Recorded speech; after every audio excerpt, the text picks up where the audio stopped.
The story begins in the summer of 1973, a time when the Bronx felt both broken and alive.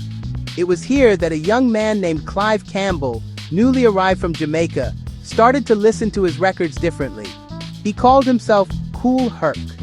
He had a powerful sound system, funk vinyl, soul vinyl, and an idea that would change everything. He wasn't just playing songs, he was studying them, dissecting their anatomy with the precision of a surgeon. He noticed how the energy in a room would spike during certain instrumental sections, the parts where the melody fell away, leaving only the raw driving force of the drums and bass. These were the breaks. Herc saw that the dancers on the floor lived for these moments.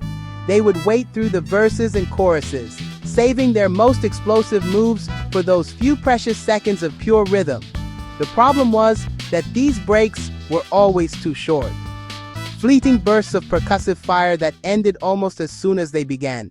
Kool Herc's groundbreaking technique required simple tools but immense skill.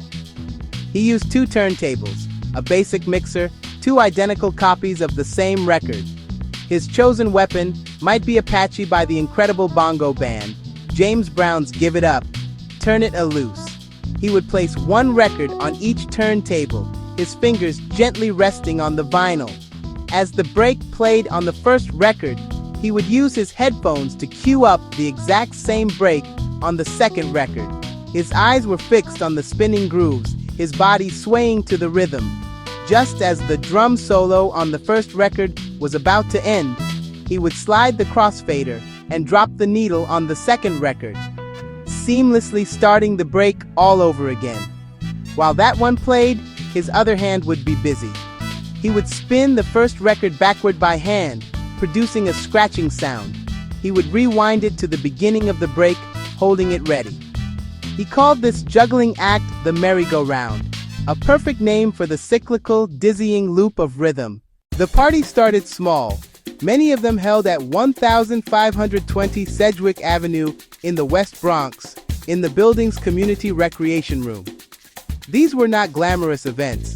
They were neighborhood gatherings, thrown for birthdays, or just to have something to do on a weekend night. Flyers were hand-drawn, and word spread person to person. People came from surrounding blocks, bringing their friends, and a desire to escape the pressures of daily life. The air was thick with the smell of sweat, cheap perfume, and the faint scent of sizzling food from a nearby cart. The low entry fee made it accessible to everyone. These events quickly became more than just parties. They became vital community hubs. In a borough that was often portrayed in the media as a symbol of urban decay, these gatherings were a powerful statement of life and resilience. The boom-bap of Herc's records was a shared heartbeat, a rhythm that everyone could move to, a sound that belonged to them and no one else. As Herc's merry-go-round spun its endless loops of rhythm, a new style of dancing began to emerge on the floor. The dancers who lived for the breakbeats became known as break boys, break girls, b-boys, b-girls for short. They used the extended instrumental sections as their canvas.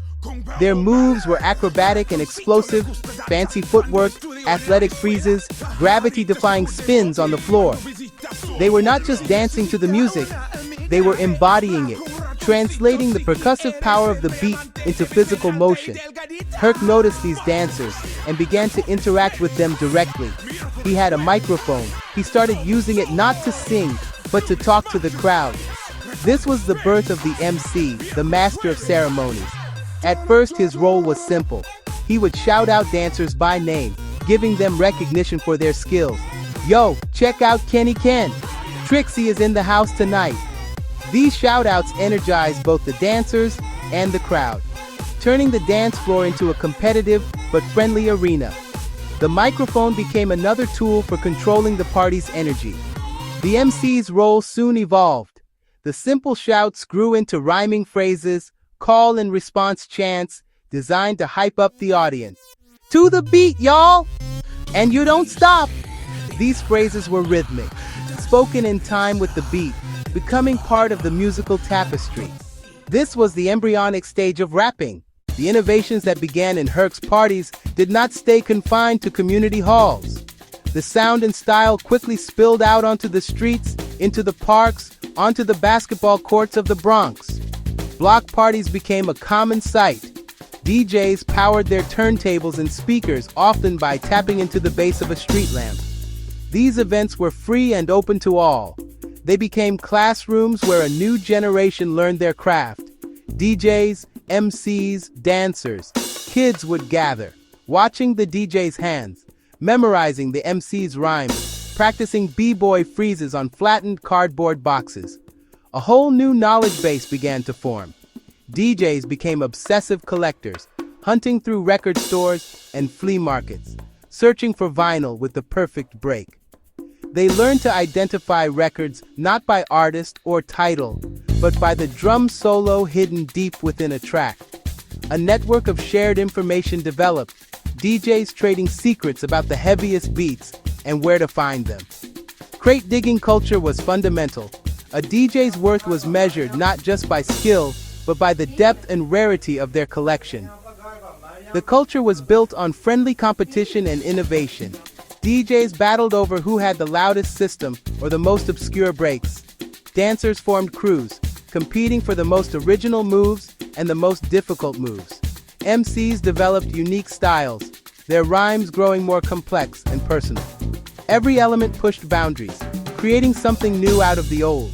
It was a creative arms race for respect and recognition. That one simple idea from 1973, extending the break, a seismic event in music history. It was a moment of profound innovation, born not in a state-of-the-art studio, but in a rec room in the Bronx, using nothing more than a couple of turntables and a sharp ear. Kool Herc's technique laid the foundational blueprint for hip-hop music. The looped breakbeat became the canvas, the rhymes of the MC, the scratches of the DJ, the samples that would define a new era of production.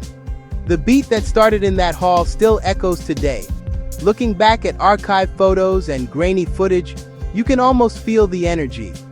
You see the joy on the faces in the crowd, the intensity of the dancers, the cool focus of Herc at the decks, hands a blur over spinning vinyl. These images are more than historical documents. They are snapshots of a revolution in progress. They capture the raw, unfiltered excitement of a community discovering its own voice, forging its own culture from the ground up against a backdrop of urban neglect. The legacy of that night, and the year that followed, is immeasurable. It shows how transformative art can come from the most unlikely places. A few simple tools in the right hands can change the world. The sound Herc pioneered spread from the Bronx to the other boroughs, then across the country and around the globe. It evolved and diversified, but its core DNA remained the same: the powerful, cyclical rhythm of the break. The party that started in 1973 never really ended. The crackle of the needle, the boom of the kick drum, the clap of the snare, these are the elemental sounds of hip-hop's birth. They are the sounds of a community taking discarded fragments of popular culture and reassembling them into something bold, new, and empowering.